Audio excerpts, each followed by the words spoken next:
Salam sejahtera dalam kasih Kristus. Saudara, dimanapun dan sampai kapanpun yang namanya cinta, itu asik untuk dibicarakan.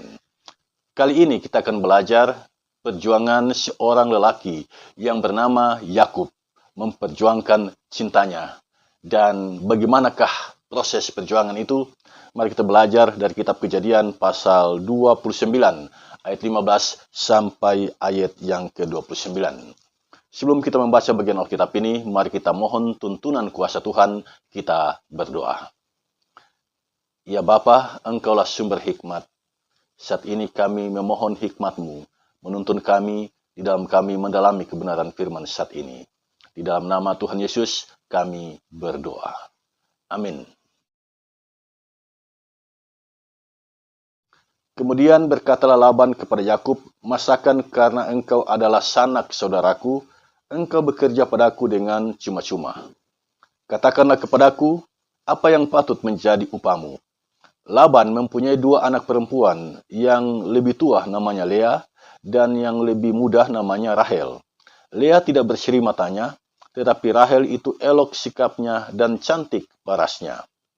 Yakub cinta kepada Rahel, sebab itu ia berkata, aku mau bekerja padamu 7 tahun lamanya untuk mendapat Rahel, anakmu yang lebih muda itu.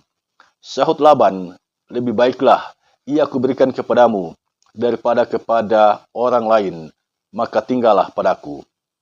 Jadi bekerjalah Yakub 7 tahun lamanya untuk mendapat Rahel itu, tetapi yang 7 tahun itu dianggapnya seperti beberapa hari saja, karena cintanya kepada Rahel. Sesudah itu berkatalah Yakub kepada Laban, berikanlah kepadaku bakal istriku itu, sebab jangka waktuku telah genap, supaya aku akan kawin dengan dia. Lalu Laban mengundang semua orang di tempat itu dan mengadakan perjamuan. Tetapi pada waktu malam diambilnyalah Lea, anaknya, lalu dibawanya kepada Yakub, maka Yakub pun menghampiri dia. Lagi pula Laban memberikan Silpa, budaknya perempuan, kepada Lea, anaknya itu menjadi budaknya. Tetapi pada waktu pagi tampaklah bahwa itu Lea. Lalu berkatalah Yakub kepada Laban, apakah yang kau perbuat terhadap aku ini? Bukankah untuk mendapat Rahel aku bekerja padamu? Mengapa engkau menipu aku? Jawab Laban, tidak biasa orang berbuat demikian di tempat kami ini, mengawinkan adiknya lebih dahulu daripada kakaknya. Genapilah dahulu 7 hari perkawinanmu dengan anakku ini. Kemudian anakku yang lain pun akan diberikan kepadamu sebagai upah, asal engkau bekerja pula padaku 7 tahun lagi. Maka Yakub berbuat demikian, ia menggenapi ke-7 hari perkawinannya dengan Lea, kemudian Laban memberikan kepadanya Rahel, anaknya itu, menjadi istrinya. Lagi pula Laban memberikan Bilha, budaknya perempuan, kepada Rahel, anaknya itu, menjadi budaknya. Yakub. Saudara sekalian, ini bacaan yang menarik sekali. Menarik sekali. Yakub memperjuangkan cintanya. Seorang penyair terkenal bernama William Shakespeare, dia menulis, cinta sejati tidak selalu berjalan mulus. Bagi orang yang pernah jatuh cinta, pasti paham apa yang Shakespeare maksudkan. Cinta sejati tidak selalu berjalan mulus. Cinta adalah sebuah pengorbanan yang tulus dari hati kita untuk seorang yang kita sayangi. Nah, mari kita belajar dari kisah Yakub. Ini kisah yang menarik, saudara sekalian. Setelah pertikaiannya dengan Esau, saudaranya, ibu Yakub yang bernama Ribka menyuruh Yakub pergi ke Haran dengan alasan untuk mencari pendamping hidup. Padahal sesungguhnya Ribka mengambil keputusan itu untuk anaknya agar Yakub lepas dari ancaman kemarahan Esau yang akan membunuhnya. Esau itu adalah kakak dari Yakub. Nah, di Haran Yakub berjumpa dengan Rahel, dan kemudian Rahel membawa Yakub kepada ayahnya yang bernama Laban, saudara laki-laki dari Ribka, ibunya Yakub. Nah, Laban ini tidak mau Yakub bekerja dengan cuma-cuma. Laban tidak suka Yakub bekerja cuma-cuma di rumahnya tanpa mendapatkan upah. Karena itu, Laban mengucapkan kalimat ini. Perhatikan ayat yang ke-15, ucapan dari Laban. Masakan karena engkau adalah sanak saudaraku, engkau bekerja padaku dengan cuma-cuma. Katakanlah kepadaku apa yang patut menjadi upamu. Jadi bagi Laban tidak ada makan siang yang gratis. Ya, orang harus bekerja. Bekerja itu adalah sesuatu yang diinginkan oleh Laban bagi Yakub. Dia tidak suka Yakub hanya tinggal begitu saja di rumahnya. Yakub harus bekerja. Dan sebagai ganjaran atas pekerjaannya itu, Yakub akan diberikan upah oleh Laban. Bagi Laban, orang yang bekerja keras harus diberikan upah. Dan Laban pun bertanya langsung kepada Yakub. Ya, Laban bertanya kepada Yakub berapa upahnya atau apa upahnya. Dari ayat 18 kita tahu Yakub mau bekerja selama 7 tahun. Ini bukan rentang waktu yang singkat. 7 tahun saudara sekalian bekerja selama 7 tahun. Jadi sepertinya Yakub ini bekerja pada Laban itu kerja kontrak selama 7 tahun. Ya. Untuk apa? Untuk mendapatkan kekasih hatinya yang dia cintai, yaitu Rahel. Jadi upah dari pekerjaannya selama 7 tahun, itu demi untuk mendapatkan pujaan hatinya yang bernama Rahel. Nah, mengapa Yakub mengingini Rahel? Ini pertanyaan yang menarik sekali saudara sekalian. Mengapa Yakub tertarik pada Rahel dan bukan pada Lea? Perhatikan ayat 17. Dari ayat 17, kita membaca ada perbandingan kecantikan antara Lea dan Rahel. Lea itu tidak begitu menarik matanya. Sedangkan Rahel dicatat di sini dalam ayat 17, Rahel itu elok sikapnya dan cantik parasnya. Ya. Elok sikapnya, cantik parasnya. Elok sikapnya, cantik parasnya. Itu Rahel. Sementara tentang Lea disebutkan Lea tidak berseri matanya, ya. Jadi Lea jatuh di mata. Kecantikan Lea tidak sebanding dengan Rahel karena Lea punya kekurangan di mata. Matanya tidak berseri. Rahel ini elok sikapnya, ya. Elok sikapnya dan cantik parasnya. Elok sikapnya dalam bahasa Israel yaphe toar, ya. Sikapnya, kelakuannya itu menarik saudara sekalian. Itu disukai oleh Yakub. Kemudian cantik parasnya dalam bahasa Israel yaphe mare. Cantik parasnya artinya cantik rupanya, cantik penampilannya. Itulah Rahel. Jadi Rahel itu punya kecantikan luar dalam. Dari sisi fisik dia cantik, dari sisi batinnya Rahel juga cantik. Wajah dan hatinya cantik. Dan ini memang sesuai dengan arti namanya. Rahel artinya domba betina. Domba betina itu di zaman itu merupakan bahasa simbolik untuk orang yang lemah lembut dan jinak. Ya. Orang yang lemah lembut dan ramah. Itulah Rahel. Jadi Rahel hidup sesuai dengan arti namanya. Domba betina. Nah, ada banyak orang di dunia ini punya nama yang indah, tetapi dia tidak hidup sesuai dengan arti namanya. Nama yang disematkan kepadanya sangat indah, tetapi dia hidup tidak sesuai dengan arti namanya. Perhatikanlah di jemaat. Namanya Petrus. Namanya Andreas, namanya Yohanes, namanya Maria, tapi kelakuannya tidak seperti yang diharapkan. Nah, Yakub bekerja selama 7 tahun untuk mendapatkan Rahel. Yakub memperjuangkan Rahel. Dia rela menunggu selama 7 tahun, berjeri lelah di bawah teriknya matahari, di bawah derasnya hujan. Dari ayat 20 kita membaca, bagi Yakub 7 tahun seperti beberapa hari saja. Apa yang bisa kita katakan di sini? Itulah kekuatan cinta, ya. Orang kalau sudah dimabuk cinta, beberapa hari itu seperti beberapa jam saja. Beberapa jam itu seperti beberapa detik saja.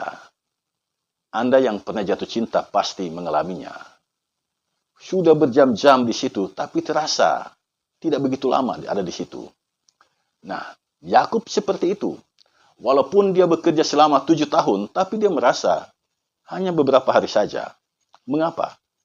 Karena di tempat dia bekerja, di situ ada pujaan hatinya yang bernama Rahel. Jadi dia semangat menjalani kehidupan karena yang dia cintai ada di sampingnya.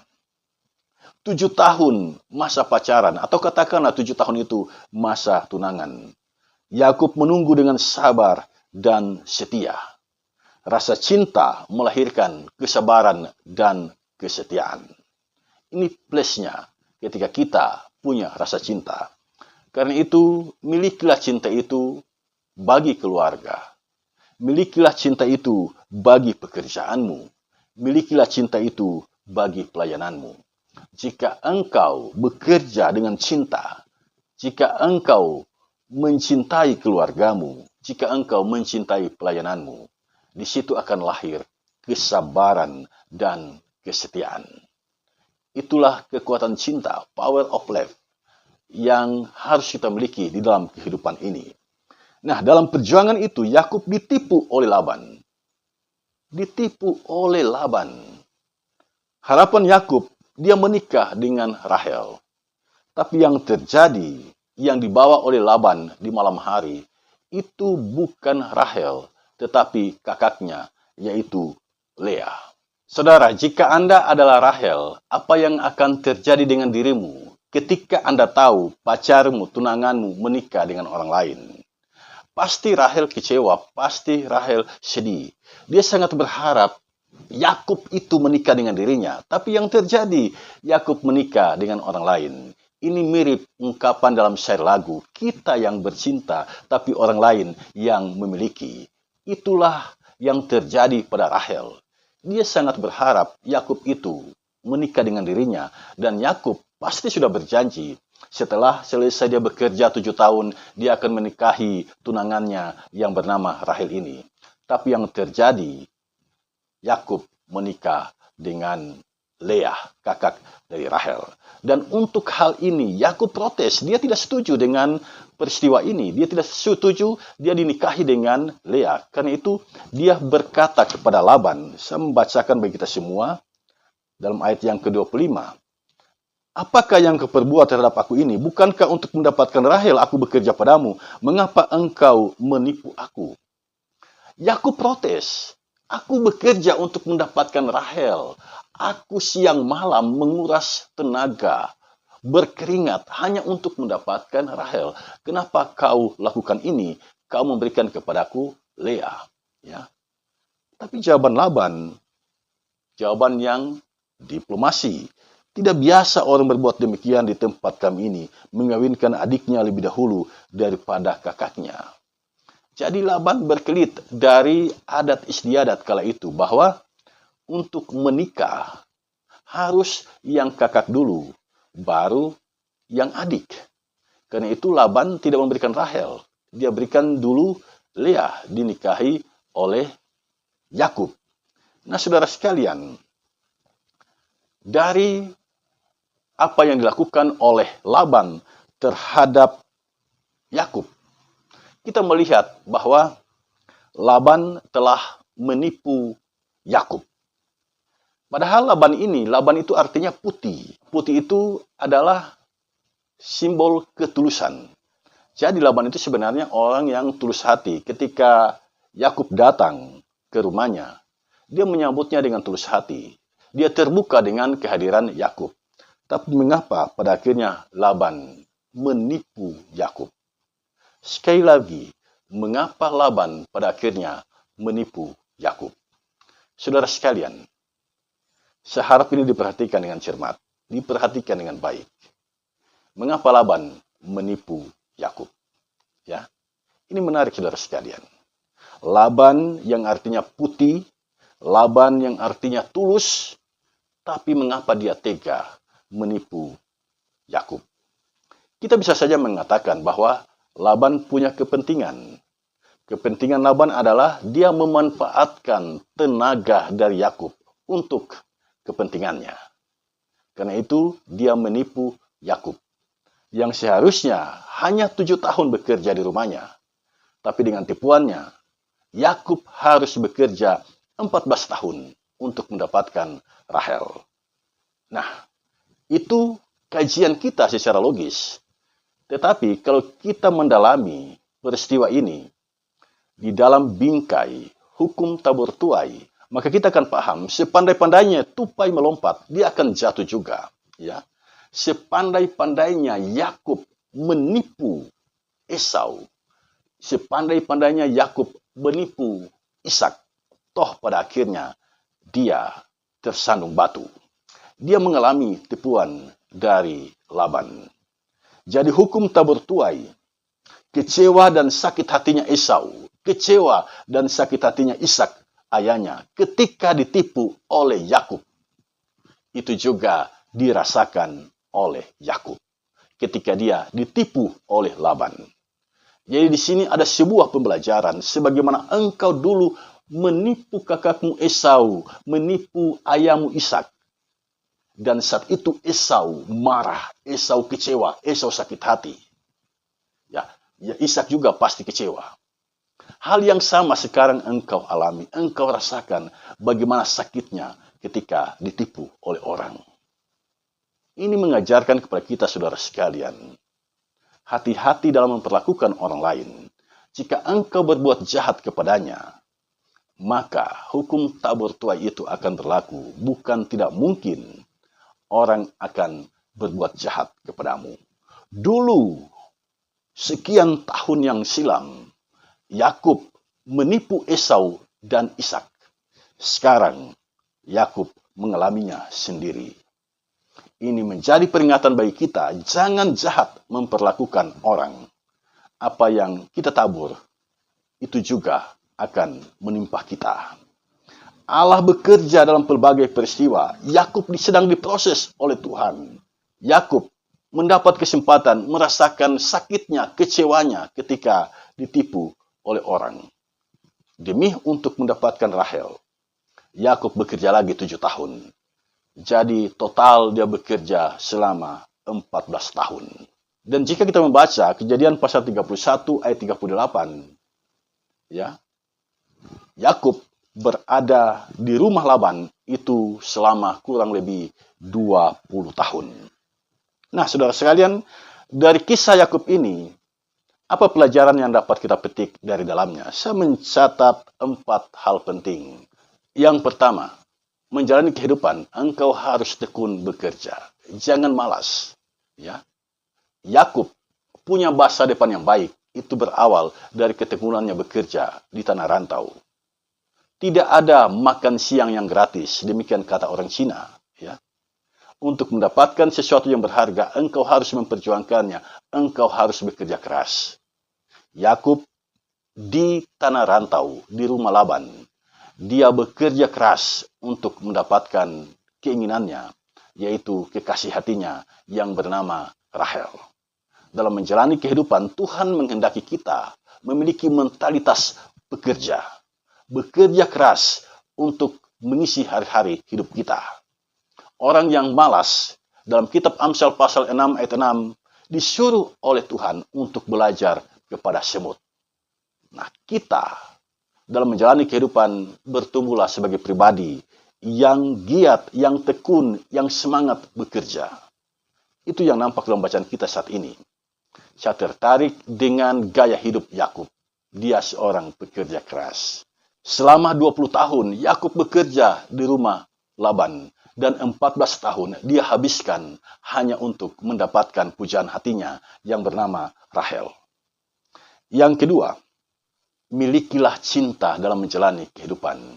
Sebab cinta itu punya kekuatan yang maha dahsyat. Power of love. Itu ada di dalam kehidupan. Demi cintanya, Yakub menunggu 14 tahun. Luar biasa saudara sekalian. Yakub rela menunggu selama 14 tahun. Yakub rela bekerja selama 14 tahun. Demi apa? Demi cinta. Cintanya terhadap Rahel. Ini sesuatu yang luar biasa. Jika kita mengelola cinta kita, maka kita akan mendapatkan energi yang luar biasa di dalam bekerja, di dalam menjalani kehidupan. Yang ketiga, hukum tabur tuai atau sering juga orang sebut hukum karma. Ternyata menimpa Yakub. Ketika dulu dia berbuat jahat, menipu Esau, menipu ayahnya sendiri yang bernama Ishak. Beberapa tahun kemudian dia mengalami hal yang sama. Dia ditipu oleh Laban. Ini menjadi tanda awas bagi kita dalam menjalani kehidupan. Jangan berbuat jahat kepada orang. Jangan persulit jalan orang. Jangan lukai hati orang. Mengapa? Sebab bukan tidak mungkin engkau akan mengalami hal yang sama. Yang engkau perlakukan kepada orang lain, itu juga akan menimpamu. Karena itu jangan berbuat jahat kepada orang.